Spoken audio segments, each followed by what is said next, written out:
Teremos essa segunda etapa, dois especialistas aqui nesse tema, desembargadora Mônica Jaqueline Cifuentes.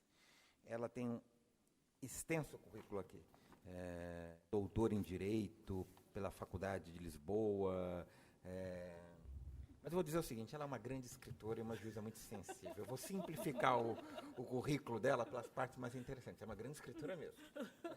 É uma grande escritora e uma juíza muito sensível. E tem aqui uma série de títulos acadêmicos, de trabalhos profissionais na área da aplicação da Convenção de Haia, na defesa das mulheres, mas eu vou simplificar aqui, apresentando que ela é uma grande escritora, que eu acho que é o... Você devia iniciar falando, e é a minha amiga. Não, fora esse detalhe,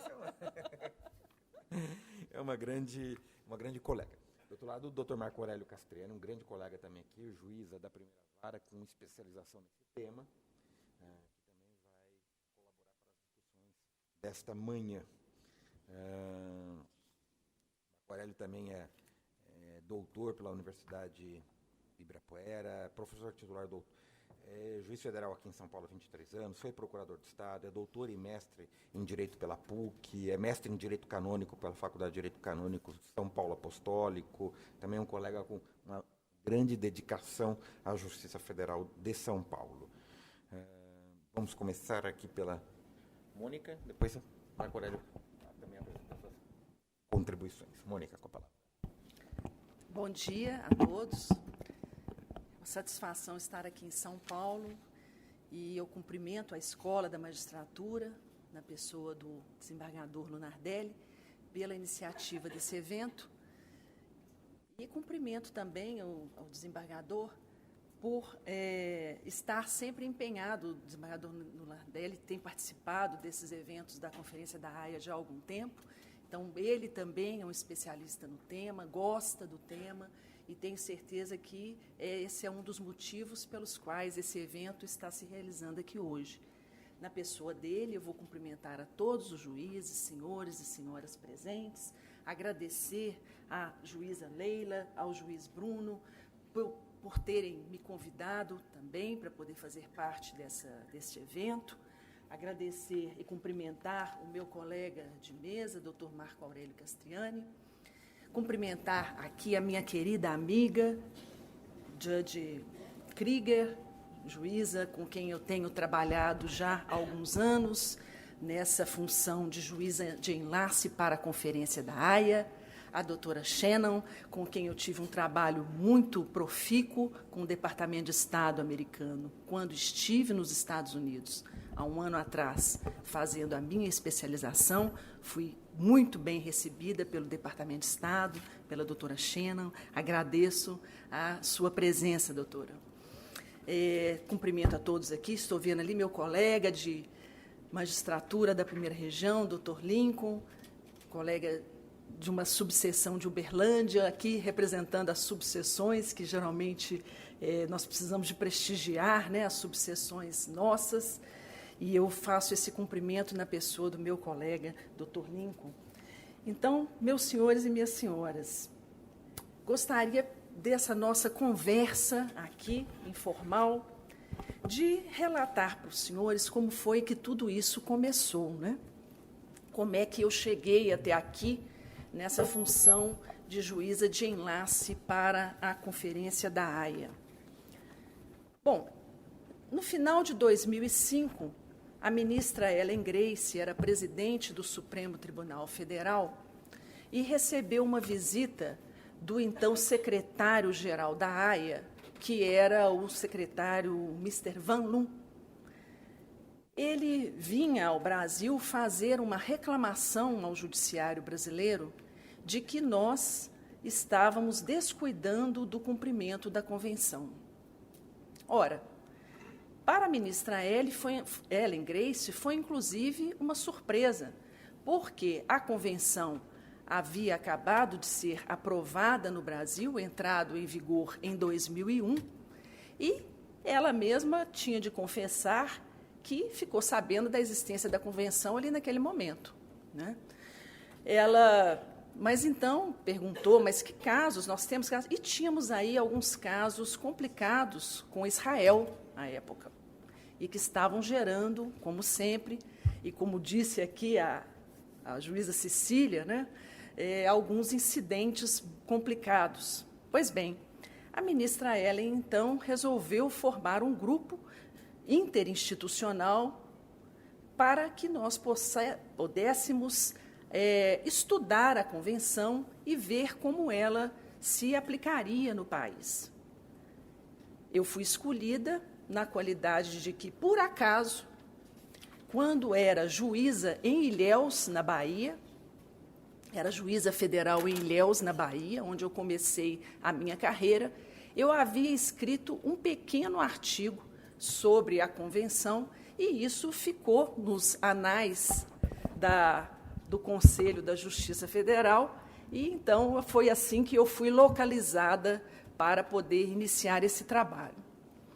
Ela nos deu uma missão que foi a de escrever os comentários à convenção, que são os primeiros comentários que saíram à convenção e que estavam no site do Supremo Tribunal Federal. Um pouco desatualizados, porque 11 anos depois, obviamente, né, outros livros foram saindo, mas aqueles ali foram os primeiros comentários feitos pelo grupo. Nós dividimos os artigos, não identificamos autores para que fosse um trabalho conjunto, e então publicamos no site do Supremo, e a partir de então começamos a fazer um trabalho de acompanhamento desses casos.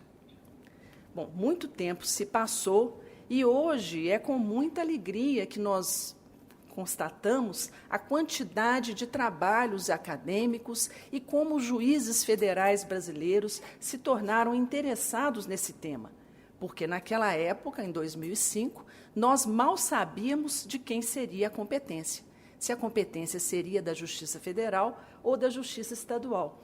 Os senhores sabem que houve uma grande luta jurisprudencial nesse sentido, até que se definisse de quem seria a competência, e, finalmente, eu acho que agora, com essa resolução recém-aprovada do Conselho da Justiça Federal, do Conselho Nacional de Justiça, aprovada semana passada, essa questão, então, foi colocada uma pá de cal nesse assunto.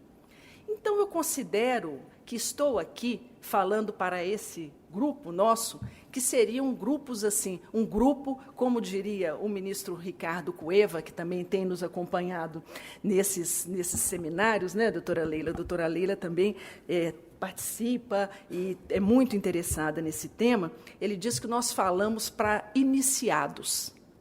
E é verdade, né? As pessoas que acompanham esses seminários geralmente são pessoas que já conhecem o tema e que gostam do tema, o que, de certa forma, aumenta a nossa responsabilidade. Embora eu tenha essa convicção de que nós estamos falando aqui para iniciados, eu gostaria, inicialmente, de repisar 2 pontos que eu considero essenciais, não apenas para desenvolver a ideia que vou tratar aqui hoje com os senhores, que é a respeito das comunicações judiciais diretas, como também para a própria aplicação da Convenção. Esses 2 pontos eu considero de essencial compreensão. O primeiro deles é a identificação do interesse da criança. E o segundo é a célebre polêmica entre a rapidez e eficácia do cumprimento da Convenção e a função jurisdicional, que implica, como todos nós sabemos, passar-se pelo contraditório e pelo devido processo legal. Pois bem,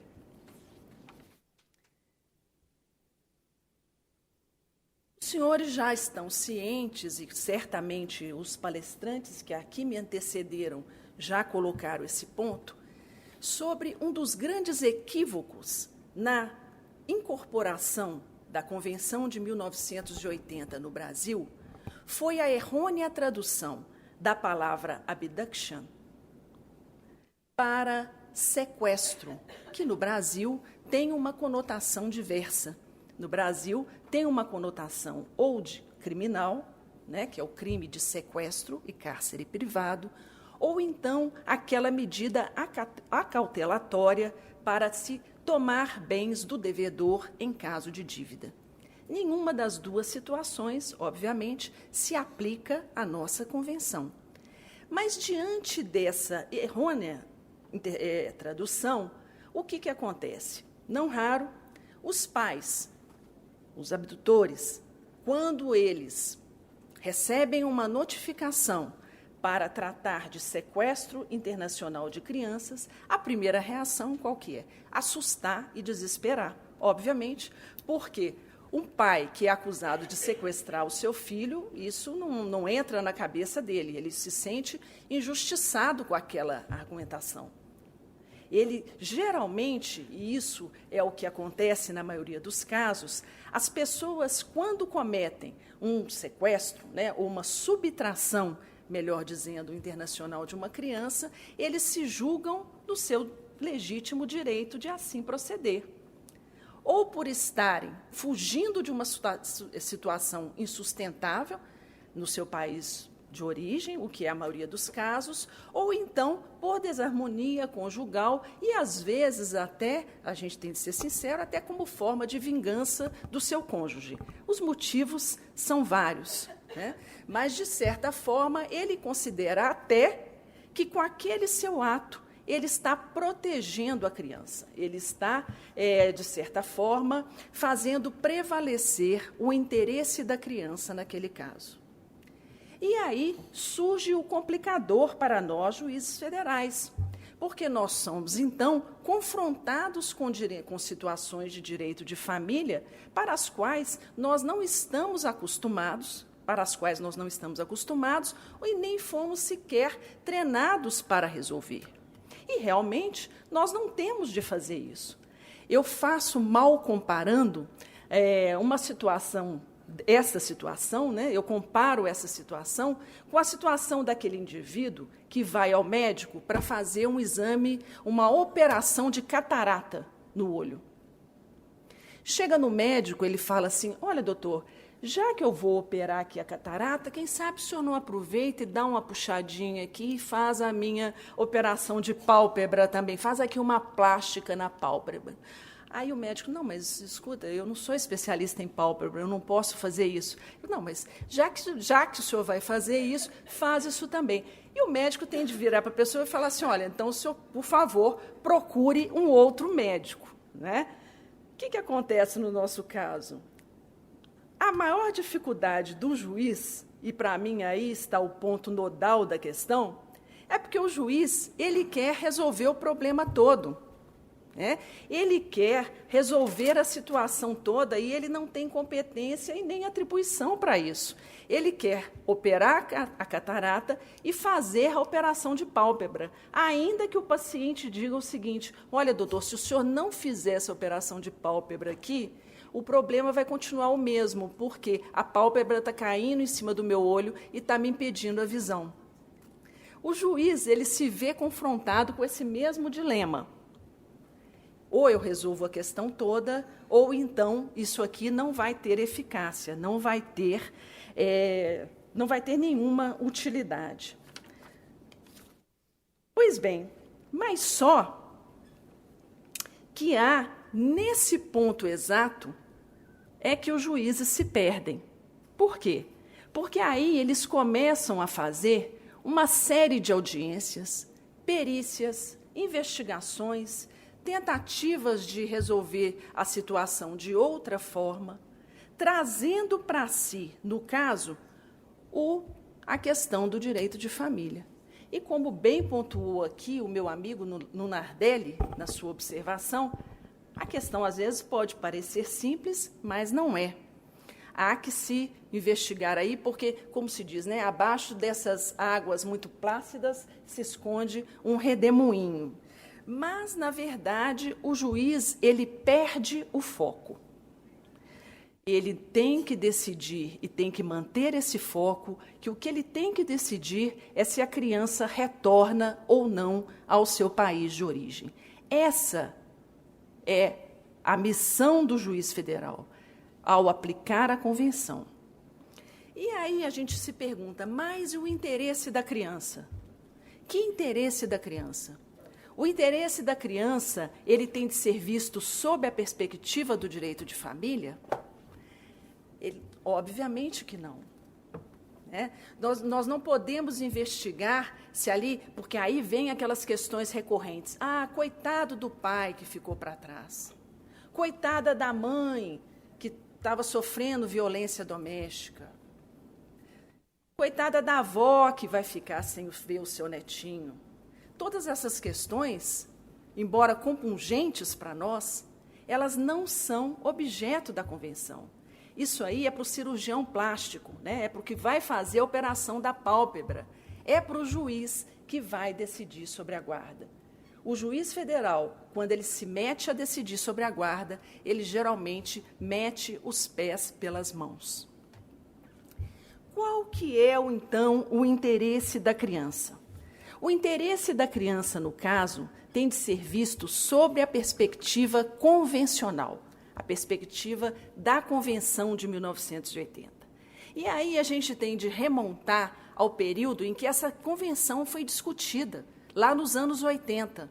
Nos anos 80, e essa convenção, eu devo dizer para vocês, uma das dificuldades que nós temos em aplicá-la é porque ela foi uma convenção pensada para a Europa, para os países europeus. Na época, 1980, havia, como há hoje em dia também, grande trânsito entre os países da Europa, o que é muito fácil, e, portanto, havia uma certa resistência entre os países em aceitar que uma pessoa transferindo uma criança de um país para o outro, ela estivesse cometendo algum ilícito. Discutiu-se durante anos, durante várias comissões, sobre o ponto a que se chegar para que essa transferência ilícita fosse considerada ilícita, essa transferência fosse considerada ilícita sob o plano internacional. E aí a comissão da Suíça, como sempre, apresentou uma solução que pareceu elegante e perfeita na sua simplicidade, que foi o quê? Retornar ao status quo ante. Esse status quo ante, que foi a fórmula mágica que até então ninguém havia pensado, foi o ovo de Colombo, vamos dizer assim, com que se chegou a um denominador comum e puderam, então, todos aqueles países ali acordarem num objetivo para que a convenção, ao final, fosse aprovada. Então, nós temos de nos convencer que nós não vamos aqui inventar a roda. Nós não temos aqui de ficar inventando maneiras e modos, não. Essa convenção foi objeto de inúmeras discussões e chegou-se à conclusão, esses experts reunidos, de vários países, que a melhor solução seria retornar a criança ao seu país de origem para que ali se decidisse sobre a guarda. Retornar ao status quo ante é, então, o interesse da criança, o melhor interesse da criança para fins convencionais, para fins de aplicação da convenção.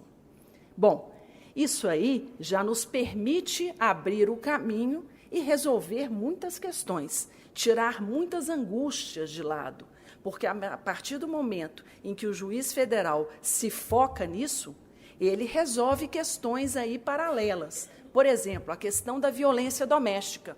Ótimo, questão muito preocupante.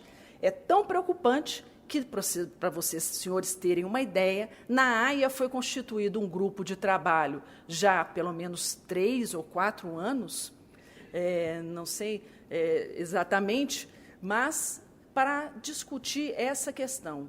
E na última reunião da comissão especial, em 2017, o grupo chegou a plenário para dizer que não tinha chegado a nenhum consenso sobre a aplicação do artigo 13b da Convenção. A questão da violência doméstica, então, como diz, é uma questão fulminante, uma questão preocupante, mas o juiz não vai pretender, o juiz que está analisando o retorno, fazer prova daquilo ali durante o processo de retorno. Obviamente que essa prova tem que vir pré-constituída. tem que vir para os autos como alguma coisa que já foi decidida ou ventilada no país de origem, sob pena de nós iniciarmos uma instrução dentro do processo de restituição para avaliar se houve ou não violência doméstica no país de origem. Olha a dificuldade na qual o juiz já está se metendo. Porque se ele toma esse caminho e toma essa opção, ele tem de se valer de outros mecanismos de cooperação jurídica internacional para, inclusive, buscar essa prova no estrangeiro. Porque, certamente, no país onde está a criança, onde está a mãe, ele não tem condições de fazer essa prova plenamente. Então, ele toma uma decisão, ou decide apenas com base nas arguições da mãe, nas argumentações da mãe, e aqui eu peço licença para usar o termo mãe, né, como a abdutora, porque geralmente é a principal, ultimamente, né? 80% dos casos de sequestro são cometidos pelas mães. Ou ele faz isso, ele acredita na palavra da mãe e com algum início muito pequeno de prova, ou então ele parte para uma instrução mais complexa e vai buscar provas no exterior. Aí ele vai se complicar, porque esse processo vai demorar, os mecanismos de cooperação judicial são lentos e essa instrução vai durar aí seguramente uns 4 anos. Aí nós vamos então passar para esse ponto, que é o da rapidez no cumprimento da convenção. Reparem, quando a convenção foi aprovada, em 1980, previu-se naquela ocasião, teve-se naquela ocasião, essa mesma dúvida que nós estamos tendo agora. Como cumprir rapidamente a convenção? Tem que ser rápida, que se não for rápida, não atende ao interesse da criança, porque a criança vai cada vez mais está cada vez mais sujeita a um processo até de alienação parental, não é? Criou-se, então, um mecanismo que é o pulo do gato para o cumprimento da convenção, que é o estabelecimento das autoridades centrais. Essa foi a grande sacada dos que participaram da elaboração dessa convenção. E, para isso, eles deram superpoderes a essa autoridade central, que pode tudo. Vocês vejam lá no artigo 6, no 6º da convenção, fala-se vários e vários poderes. Por quê? Naquela época se imaginava que a maior parte dos problemas seria resolvido rapidamente pelas autoridades administrativas. Tanto é que a relatora da convenção, que é a Elisa Pérez Vera, ela tem uma observação para dizer o seguinte: criou-se uma super-autoridade central, uma autoridade com superpoderes. Então, meus amigos, vamos ser humildes e reconhecer que esta convenção não foi feita para nós, juízes. Essa convenção foi feita para autoridades centrais. Nós chegamos nela num segundo momento, inicialmente como coadjuvantes, porque não se imaginava que seria necessária a nossa intervenção naquele primeiro momento, né? Tanto é que a medida judicial assecuratória do retorno, ela só vem prevista no artigo 11 da Convenção. Somente quando se chega ao artigo 11 é que se fala na possibilidade de uma autoridade judicial expedir uma ordem de garantia.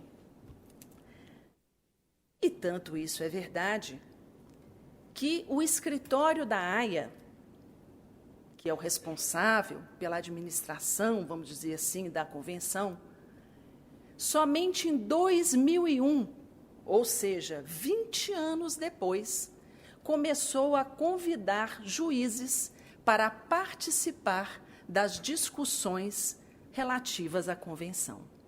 Nós ficamos 20 anos de fora do processo. Mas, uma hora, não é? E isso nós devemos ao nosso colega, o juiz Matthew Thorpe, da Inglaterra, que em 98 organizou, junto com a Conferência da Haia, um seminário, não é? E nesse seminário começou-se a constatar o que já estava todo mundo vendo, que aquele processo de judicialização que estava forte, não só na Europa, como em todos os países, estava levando as questões da autoridade central para os juízes. Então, eram os juízes que estavam resolvendo as questões da Haia. Então, portanto, o escritório permanente tinha de começar a falar com esses juízes para eles virem fazer parte do processo. Então, nesse contexto, a partir de 2001, nas comissões especiais, começou-se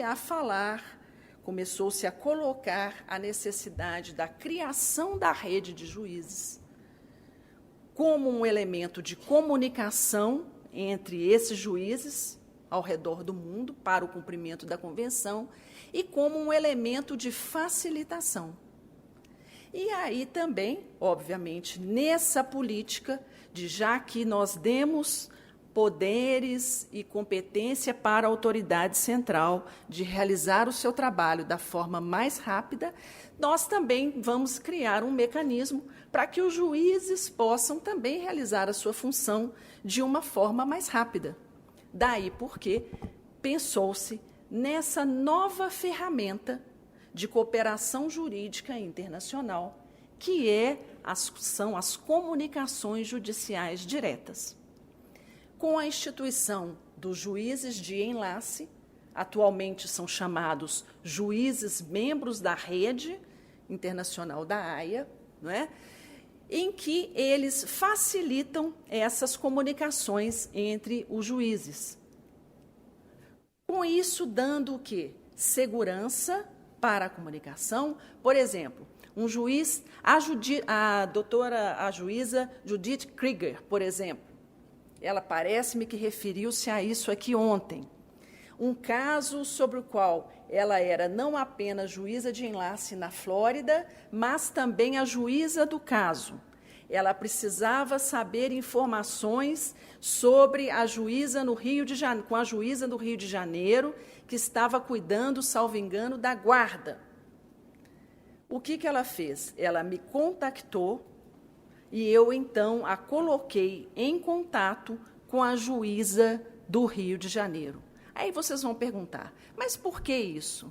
Por que ela não fez o contato direto? Ora, questões de segurança. Porque se vocês já imaginaram um juiz estrangeiro comunicando com um juiz de outro país, sem saber exatamente se esse juiz tem competência, se ele está atuando no caso, quais são as informações que se pode trocar com esse juiz?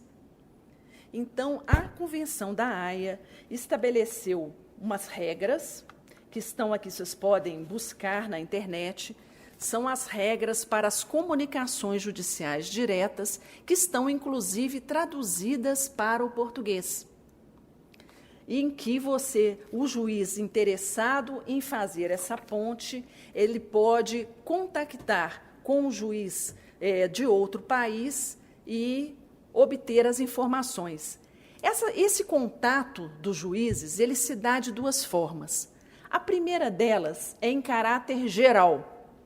Então, os juízes perguntam sobre como é o sistema jurídico no outro país, como se faz para executar uma decisão, se haveria garantia de que essa mãe, ao chegar no país, ela seria recebida, se não haveria um mandado de prisão contra ela.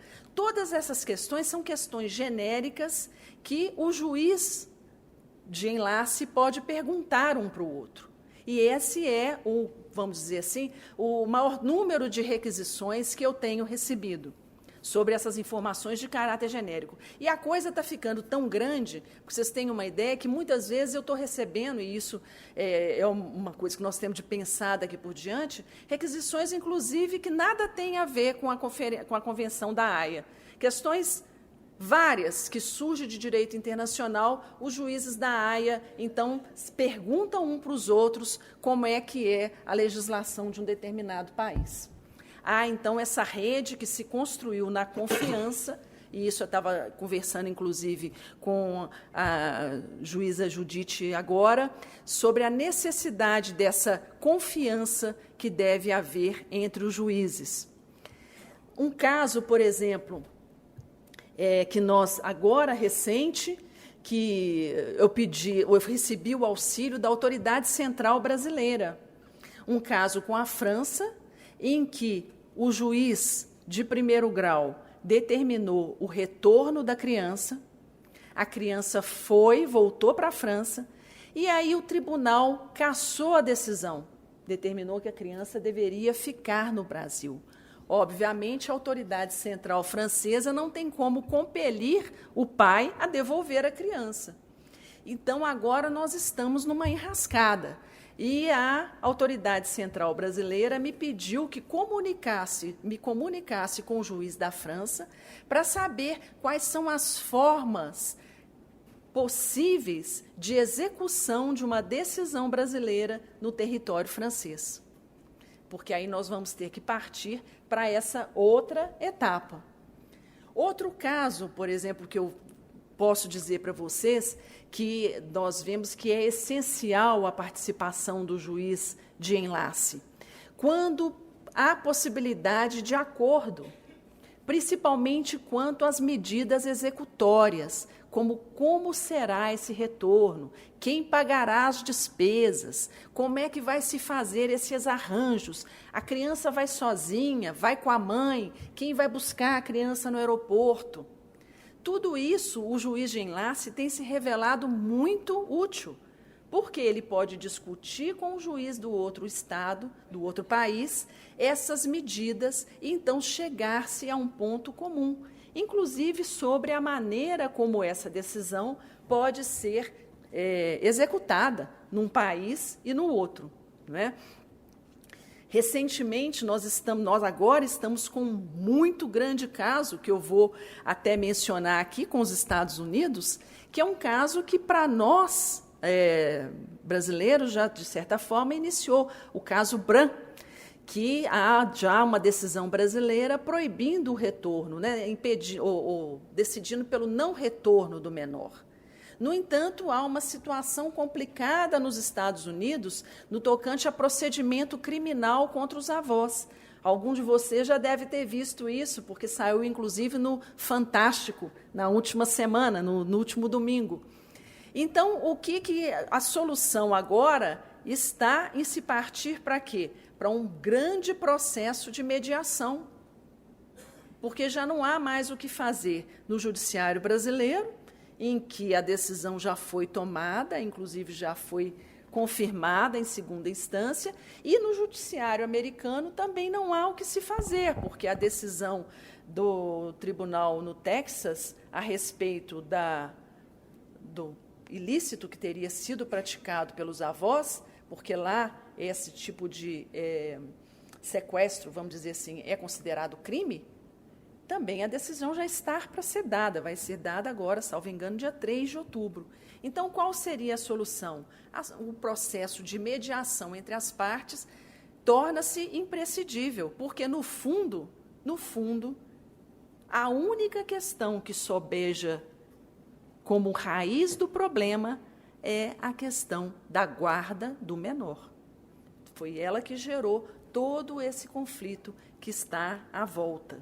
Né? Quem fica com o menor, como exerce o direito de visita, e etc. Então, todos esses casos me levam a acreditar na utilização dessa ferramenta das comunicações judiciais diretas como um elemento inovador da Conferência da Haia e que certamente vai ser utilizado em outros casos, não apenas da conferência, mas especialmente, eu acredito, como juíza criminal que sou, principalmente em casos de cooperação judicial criminal. Essa é uma ferramenta que tende a se espraiar para outras áreas como essencial, porque os senhores sabem muito bem que o mecanismo das cartas rogatórias está cada vez mais em desuso, é mais obsoleto. Com essa flexibilidade, essa fluidez nas comunicações, não se justifica mais que nós façamos aquelas cartas rogatórias, né, Leila, com aqueles termos tão pomposos para mandar para outro país, via embaixada, via assistência consular, para que essa assistência consular encaminhe para o judiciário local e o judiciário venha cumprir a nossa decisão. Nunca vi uma carta rogatória, não sei se algum dos colegas aqui viu, que demorasse menos de 2 anos para voltar cumprida. Eu nunca vi. Né? É, no mínimo, isso. Então, esse uso, essa ferramenta da comunicação judicial, ela tem uma grande chance de ser a ferramenta de maior utilização daqui para frente pelos juízes no âmbito internacional. E nós, juízes federais, temos particularmente de considerar e abrir as nossas vistas para essa nossa nova competência internacional, que está a cada dia crescendo mais. Nós, juízes, temos, e isso nós temos de bater a mão no peito e reconhecer a nossa culpa, uma tendência muito grande ao paroquialismo. Nós nos achamos donos do nosso espaço, donos da nossa jurisdição. Nós consideramos, muitas vezes, apenas a legislação brasileira. Eu desafio vocês aqui a apontar quantos juízes conhecem convenções internacionais das quais o Brasil faça parte. Mas isso não é culpa nossa. As nossas escolas de direito também pecam. O direito internacional nosso é dado como matéria menor. Lá pelos últimos anos da universidade, eu lembro muito bem que quando eu tive uma aula de Direito Internacional Privado na Faculdade de Direito da UFMG, o professor chegou e a primeira coisa que ele falou para a gente foi o seguinte: professor Osíris Rocha, lembro-me do nome dele até hoje, ele falou assim, olha, eu tenho uma novidade para vocês a respeito dessa aula de Direito Internacional Privado. Aí todo mundo, o quê? Ele falou assim, olha, isso não é direito, não é internacional e não é privado. Hã? Como assim?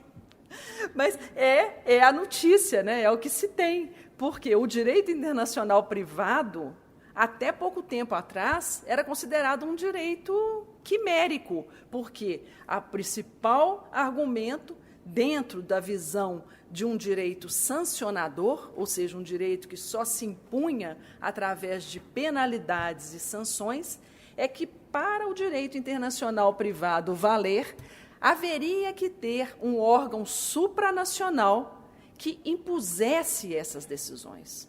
Ora, hoje em dia, isso já é uma compreensão ultrapassada, porque o direito internacional privado, ele funciona na base dos acordos e convênios internacionais, na mútua confiança entre os povos, nos princípios, né, que regem as relações internacionais e que são de outra natureza, de uma natureza, diria, mais evoluída do que aquela, né, aplicação exclusiva do direito como sanção que nós temos aí herdado desde a Idade Média.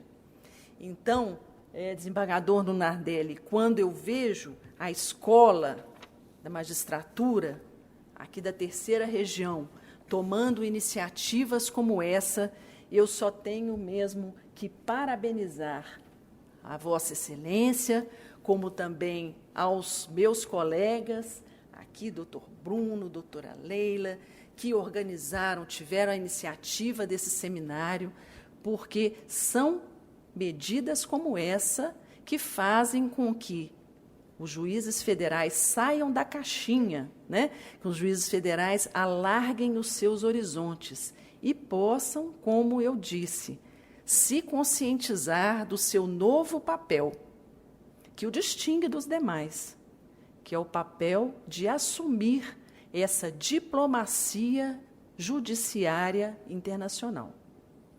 Muito obrigada a todos.